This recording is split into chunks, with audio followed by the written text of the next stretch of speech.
Selamat pagi semua saudara-saudari. Biarlah Tuhan senantiasa menyertai kita dan melindungi kita, terutama pada masa-masa yang tidak menentu ini. Dan kita senantiasa harus terus percaya kepada Tuhan, dan kita senantiasa harus setia kepada Tuhan. Mari kita berdoa bersama-sama. Tuhan, kita bersyukur bahwa kita memiliki Yesus dalam hidup kami. Terima kasih karena ada hal kekal yang senantiasa kami bisa berpegang. Terima kasih kepada janji Yesus sendiri yang kami tahu itu benar. Dan kami tahu Tuhan bahwa hidup kami di dunia hanya sementara. Dan biarlah Tuhan ketika kami sendiri di dalam kesusahan, di dalam kesulitan, di dalam kebingungan, biarlah kami Tuhan senantiasa bisa semakin bergantung kepada Engkau. Dan semakin kami juga tetap memastikan bahwa kami juga setia kepada Engkau. Terima kasih untuk kasih penyertaan Engkau senantiasa, sertai kami semua supaya firman Engkau memberikan kekuatan kepada kami semua. Dalam nama Yesus kami berdoa dan mengucap syukur. Amin. Ini adalah bulan yang baru dan sebagai satu jemaat kita akan belajar tentang sincere and pure devotion. Mengapa ini sangat penting? Karena terutama dalam masa-masa yang tidak jelas ini, ada hal-hal yang membuat kita menjadi takut, menjadi bingung, sehingga bisa membuat pikiran kita dan hati kita menjadi jauh daripada apa yang sebenarnya Tuhan inginkan. Jadi judul pelajaran saya hari ini adalah apakah Anda seorang yang setia? Apakah Anda seorang yang setia? Kesetiaan itu sesuatu hal yang penting. Saya ingin mengajak kita semua di sini untuk bisa secara jujur menjawab pertanyaan ini. Apakah Anda seorang yang setia? Jika jawaban Anda adalah tidak, saya nggak mau kita down. Inilah pentingnya kita mendengarkan firman Tuhan hari ini. Apa yang kita bisa lakukan supaya kita bisa setia? Dan jika kita di sini menjawab bahwa kita adalah orang yang setia, kepada siapakah Anda setia?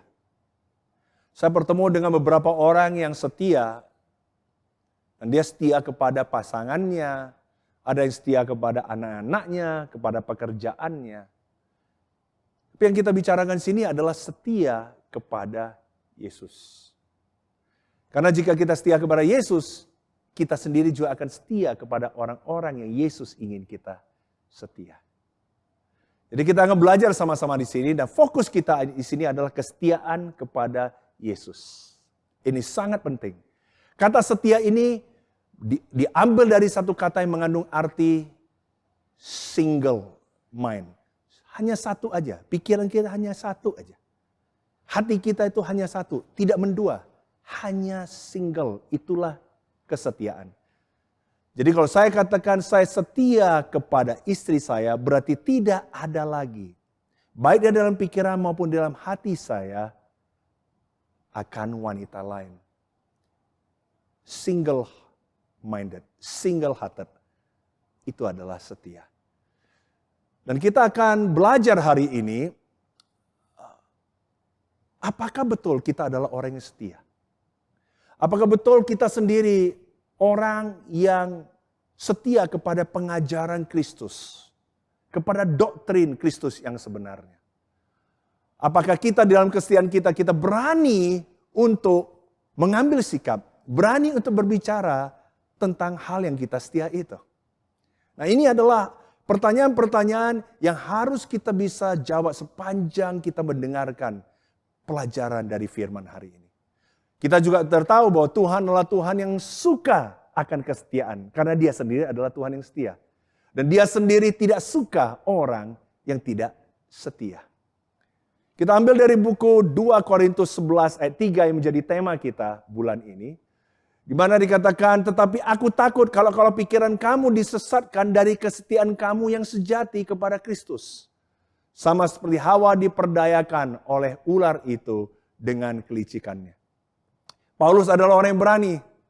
Dia memulai jemaat di Korintus. Selama 1,5 tahun dia berada di sana. Dia melihat orang-orang yang simple, yang sederhana. Orang dari latar belakang kuli. orang yang menjadi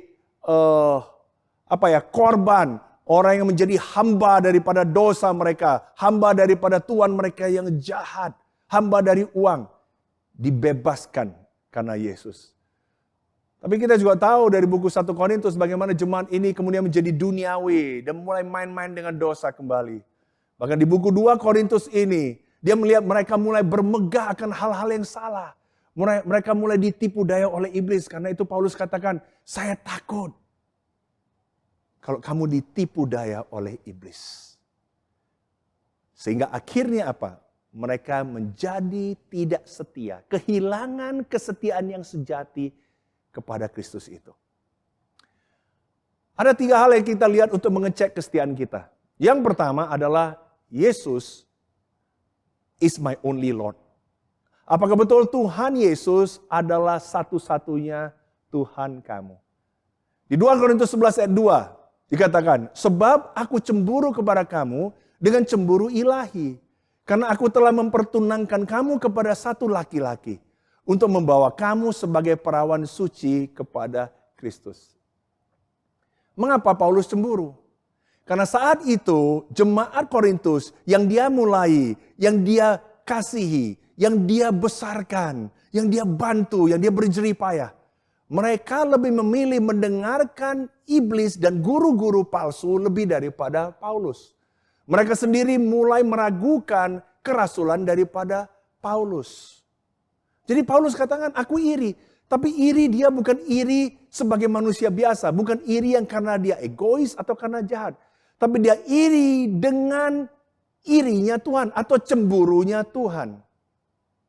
Apa maksudnya cemburu Tuhan? Cemburu Tuhan adalah cemburu di mana dia melihat orang lebih percaya kepada ilah lain dan dia lihat hati orang kemudian menjauh daripada kekudusan. Orang kemudian menjadi jauh daripada kemurnian, menjadi jauh dari integritas mereka. Itu adalah cemburu Tuhan. Cemburu Tuhan tidak egois, cemburu Tuhan karena dia concern kepada kita. Di mana kalau kita di sini mulai hati dan pikiran kita melenceng kepada ilah lain dan hal lain, akhirnya kita sendiri yang akan mulai jatuh. Moral kita akan jatuh. Kebebasan kita akan menjadi hilang. Yang kita pikir kita bebas, justru kita menjadi budak daripada ilah lain atau hal yang kita percayai. Itu adalah cemburu yang Paulus alami. Dan dia mengutip apa yang dikatakan buku Keluaran 20 ayat 3. Di mana dikatakan, jangan ada padamu Allah lain di hadapanku. Jangan sujud menyembah kepadanya. Atau beribadah kepadanya. Sebab aku Tuhan Allahmu adalah Allah yang cemburu. Paulus bilang karena kamu tahu Allah itu cemburu. Maka tolong kamu jangan ada ilah lain. Jangan sampai hati kamu tertambat kepada yang lain. Bahkan dia mengatakan, aku ini kan bapa kamu. Dia adalah bapa rohani daripada jemaat Korintus. Dan dia bilang, dia memakai satu hal yang orang Yahudi saat itu di zaman Paulus bahkan sudah tahu. Di mana bapa daripada seseorang mempelai wanita. Di mana ketika dia sudah dipertunangkan dengan laki-laki. Maka waktu mereka bertunangan mereka dianggap sudah sah sebagai suami istri. Tetapi mereka sendiri belum menikah. Yang biasanya dibutuhkan waktu sekitar 1 tahun sampai 2 tahun. Baru mereka betul menikah. Antara pertunangan dengan menikahnya itu sekitar 1 tahun atau 2 tahun. Dan biasanya mempelai laki-laki akan kembali ke rumah dia, ke tempatnya dan menyiapkan tempat. Supaya waktu dia kembali setahun berikut, dia bisa membawa mempelai wanita ini dan membawa dia ke rumah dan tempatnya. Tetapi dalam masa 1 tahun ini, bapak daripada mempelai wanita harus memastikan keperawanan dan kesucian daripada wanita itu. Dan kita tahu, ini adalah sah dan ini sudah legal dan itu binding. Dan hanya bisa di-break oleh kematian, jika salah satu mati, atau diceraikan. Tetapi jika wanita itu ternyata mulai suka kepada laki lain dan mulai tidak setia kepada laki lain, hukumannya adalah mati. Dirajam sampai mati. Jadi inilah cara Paulus melihat hubungan jemaat dengan Kristus. Di mana orang yang sudah dibebaskan oleh Kristus, diselamatkan oleh Kristus, itu sudah menjadi tunangan daripada Yesus. Dan Yesus sekarang sudah kembali ke rumah Bapa untuk menyiapkan tempat seperti dikatakan di buku Yohanes 14. Tapi Yesus akan kembali satu hari untuk menjemput kita jemaatnya. Dan akan menikah untuk selama-lamanya dengan jemaatnya. Dan di dalam masa penungguan itu, Paulus mau jemaat di Korintus untuk tetap setia. Dan tidak malah tertambat hatinya kepada yang lain. Saya mau tanya hari ini, kamu yang sudah menjadi murid Yesus. Yang mengatakan Yesus adalah Tuhan kamu. Yesus adalah kekasih kamu satu-satunya. Yesus adalah yang kamu paling kasihi. Saya mau tanya, apakah betul kamu masih setia? Apakah betul Yesus adalah satu-satunya Tuhan kamu? Tidak ada yang lain lagi. Tidak ada lagi yang lain. Loyalty isn't gray. It's black and white. You are either loyal completely or not loyal at all. Jadi nggak ada namanya kesetiaan itu yang abu-abu. Kamu setia secara total atau kamu tidak setia sama sekali. Nggak ada yang namanya agak-agak atau setengah-setengah setia. Nggak ada. Di buku 2 Timotius 2, ini adalah surat Paulus yang terakhir kepada Timotius. Dia katakan, benarlah perkataan ini. Jika kita mati dengan dia, kita pun akan hidup dengan dia. Jika kita bertekun, kita pun akan ikut memerintah dengan dia. Jika kita menyangkal dia, dia pun akan menyangkal kita. Jika kita tidak setia, dia tetap setia karena dia tidak dapat menyangkal dirinya. Ini adalah arti kesetiaan. Kita tahu bahwa Tuhan itu senantiasa setia kepada kita. Dan cara kita mengerti kesetiaan adalah sehidup semati. Itu biasanya orang waktu janji pernikahan, kita akan sehidup semati. Nanti dalam perjalanan ya lu mati-matilah, yang penting gua hidup. Itu bukti kita tidak setia. Saya tanya, siapa di sini dari kita yang bersyukur bahwa Yesus mati bagi kita? Kita bersyukur. Dan seharusnya kita bersyukur. Problemnya adalah kita oke, dan kita semangat, dan kita percaya, dan kita terima Yesus mati bagi kita. Supaya kita hidup. Tetapi kalau kamu mengerti kesetiaan, berarti saya juga harus setia kepada kematian Yesus. Makanya ayat ini katakan perkataan ini benar loh. Kita mati dengan dia. Tidak mungkin saya di dalam Kristus kalau saya sendiri tidak mati dengan dia. Gak bisa saya cuma mau Yesus mati, tapi saya sendiri tidak mati dengan dia. Saya pun harus mati. Sehingga sama karena Yesus bangkit dan mengalahkan maut dan dosa, maka saya pun bisa memperoleh hidup yang baru. Itu adalah janji Tuhan dan itu benar adanya. Tapi yang terjadi kita hanya mau Yesus mati, tapi kita sendiri tidak mau mati. Apakah bisa kita katakan kita setia kalau begitu? Kita katakan pasti hidup kita akan mengalami kesusahan. Tuhan sudah katakan itu, Yesus katakan berkali-kali. Tapi waktu kita mengalami kesusahan itu, apakah kita akan terus bertekun dan akan tetap setia supaya kita pun satu hari memerintah dengan Dia? Kita di sini mau diangkat, kita mau hidup berkemenangan, tapi kita sendiri tidak mau bertekun dan tidak mau setia. Gak bisa. Bahkan ada dikatakan orang-orang yang menyangkal Yesus. Setiap kali kita bermain-main dengan dosa, setiap kali kita di sini tidak mengambil sikap bahwa kita berada bersama dengan Yesus, kita menyangkal Dia. Dan Alkitab katakan Yesus pun akan menyangkal kamu jika kamu menyangkal Dia. Perbedaannya adalah kamu tidak setia, tapi Yesus tetap setia. Karena Dia nggak mungkin jangkal dirinya sendiri. Tuhan pasti akan tetap setia, baik kita setia maupun tidak setia. Tapi kalau kita sangkal Dia, Dia pun akan nyangkal kita. Nah ini yang sering sekali orang campur adukkan. Orang pikir Yesus Tuhan kan tetap setia. Makanya saya tetap tenang aja kan Dia setia. Kita bergantung kepada kesetiaan kita. Sehingga mengizinkan kita untuk kompromi dan untuk menyangkal Yesus. Oh enggak, Alkitab katakan jika kamu menyangkal, Yesus pun menyangkal kamu. Tapi kalau kamu enggak setia, enggak apa-apa. Yesus tetap setia. Dan Dia akan reward orang yang setia. Tapi Dia sendiri akan menyangkal orang yang menyangkal Dia. Jadi saya mau tanya kita semua di sini, apakah kamu setia kepada Yesus? Apakah kamu menjadikan dia satu-satunya Tuhan dan kekasih kamu? Yang kedua, kita sendiri bisa lihat apakah Jesus is my true Savior. Siapa yang menyelamatkan kamu? Siapa yang membebaskan kamu?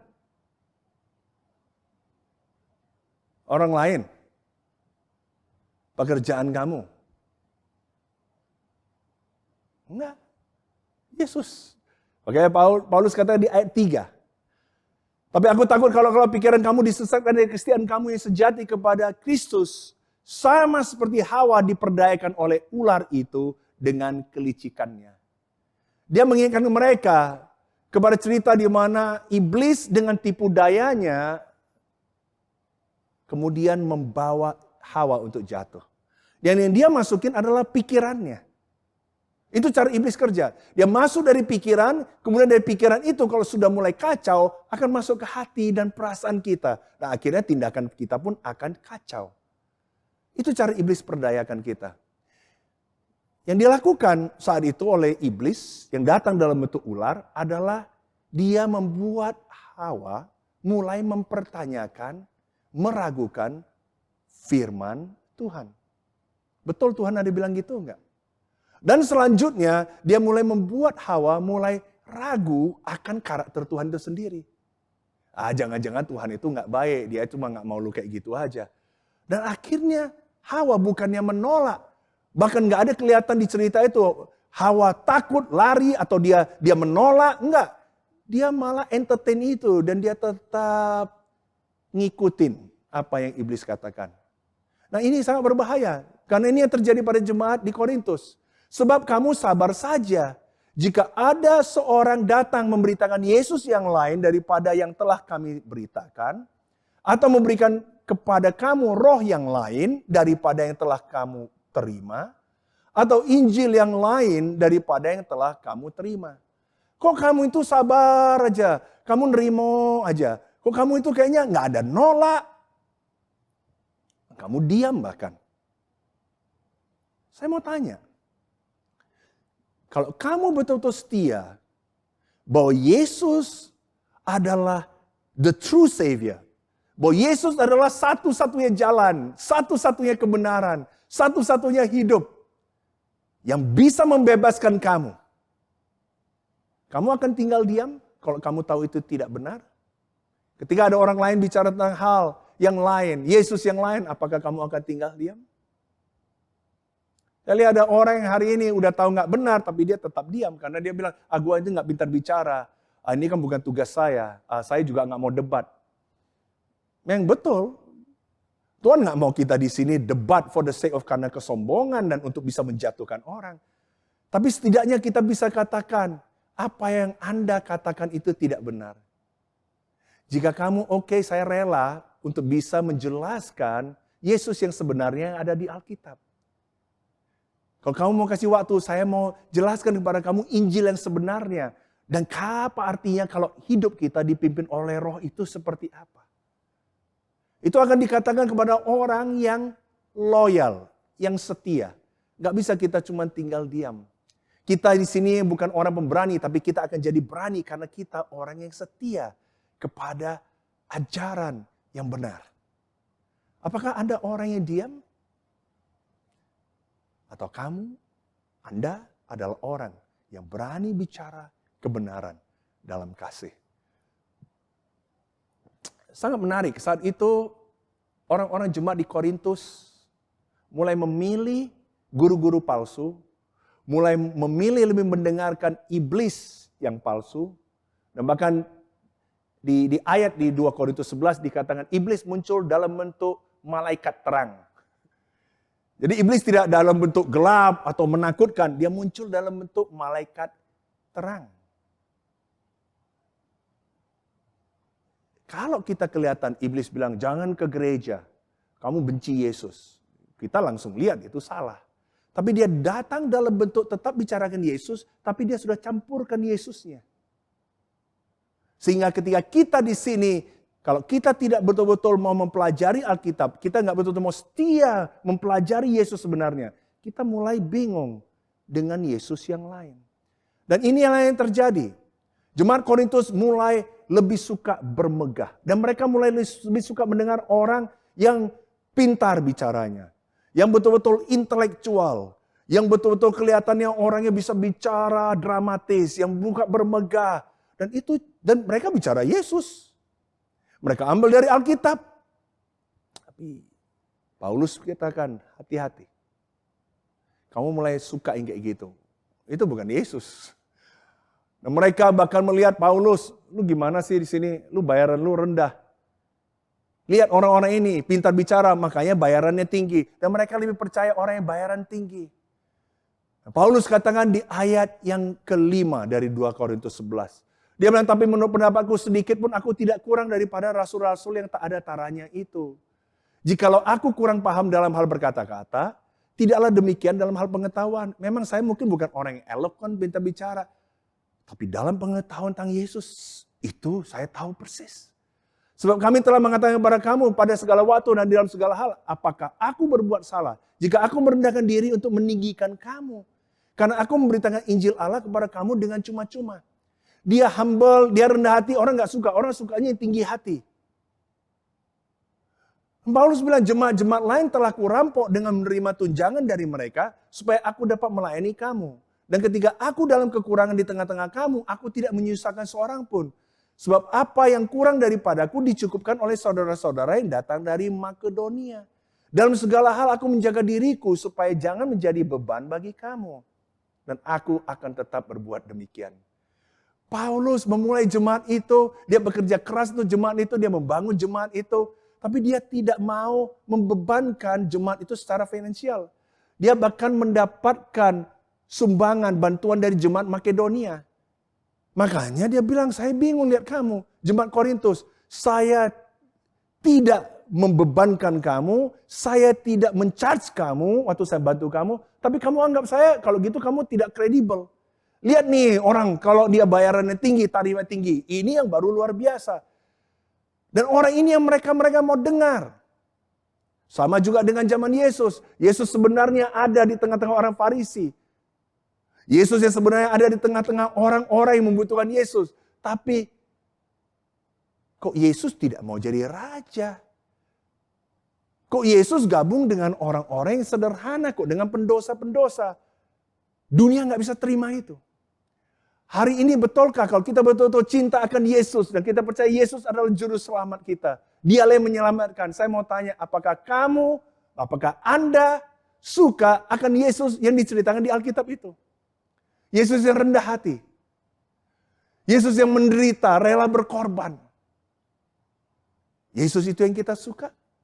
Atau kita mau Yesus yang harusnya di atas, memimpin, yang penuh kemenangan, yang luar biasa.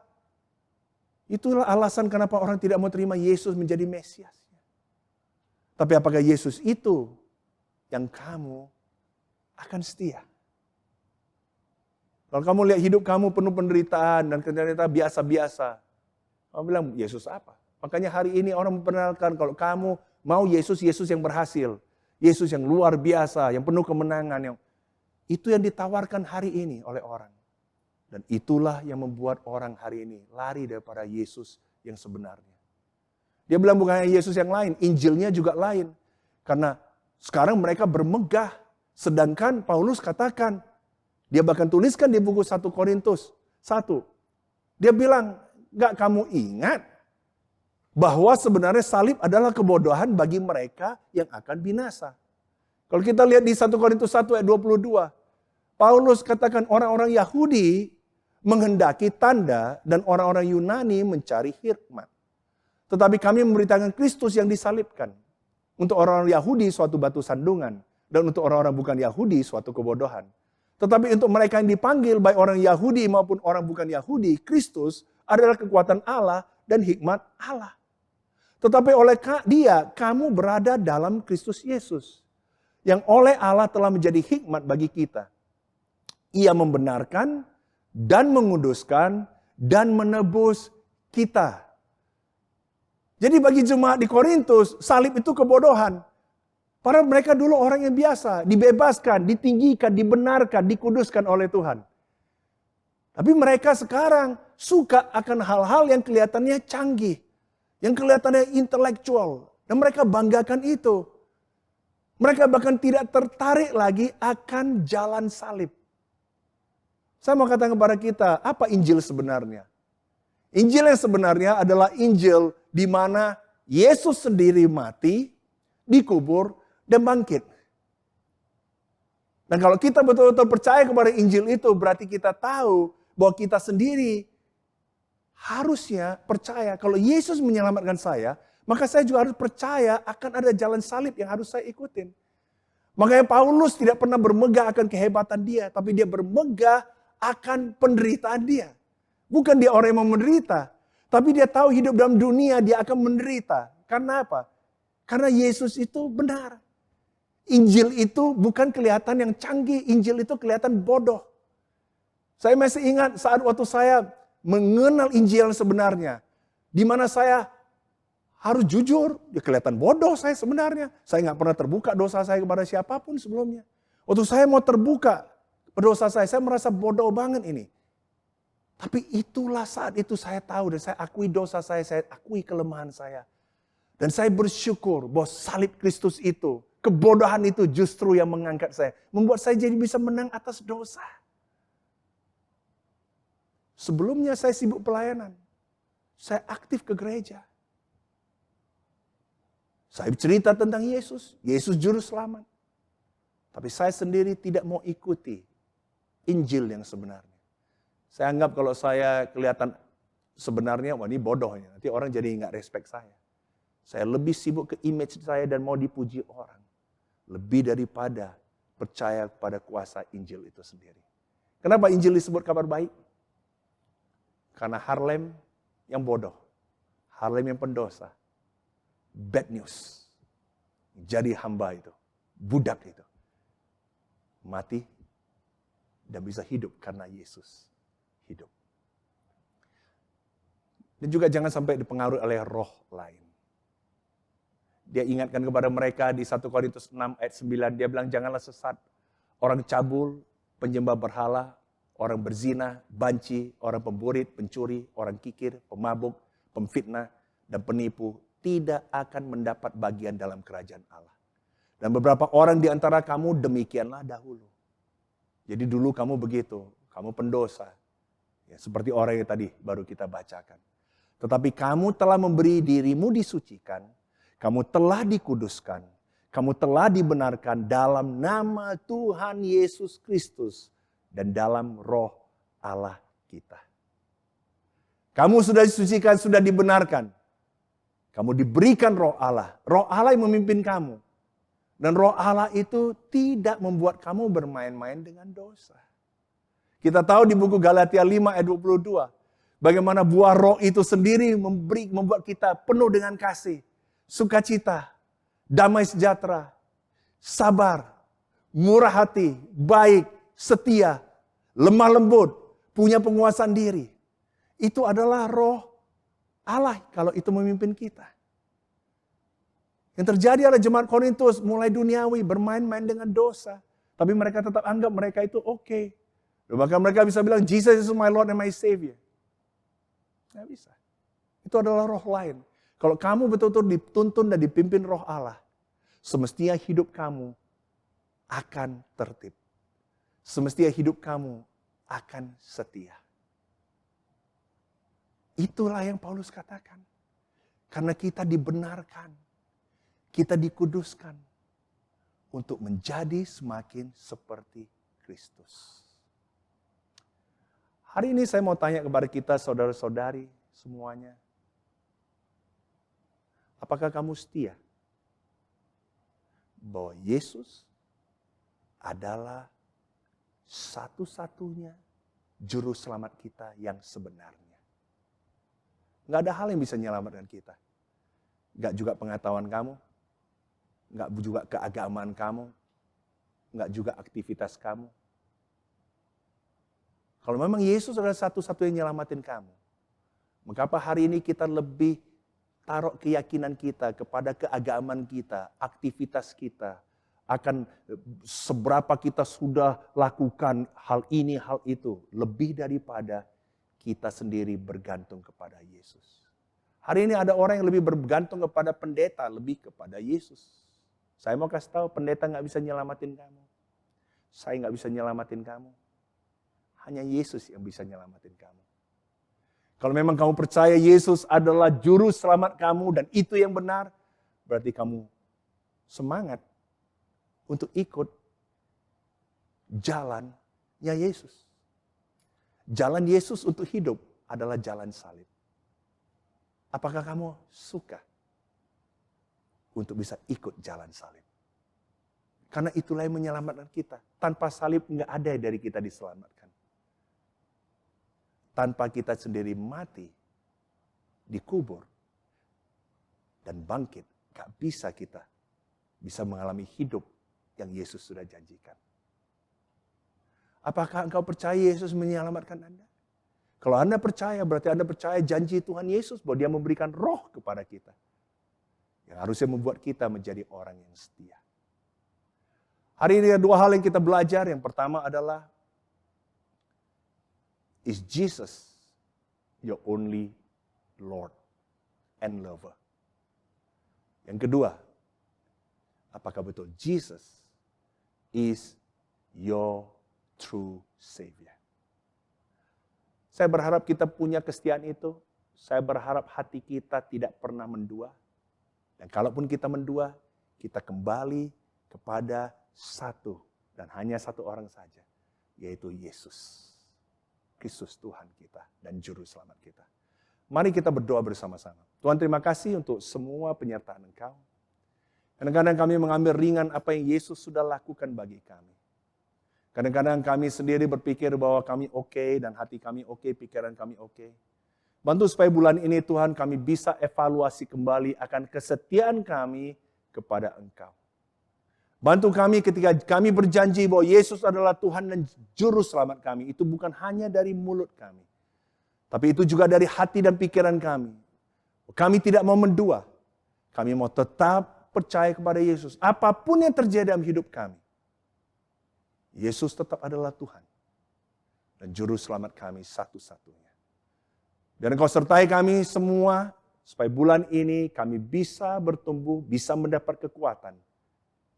Dan bisa setia kepada Yesus. Dalam nama Yesus kami berdoa dan mengucap syukur. Amin.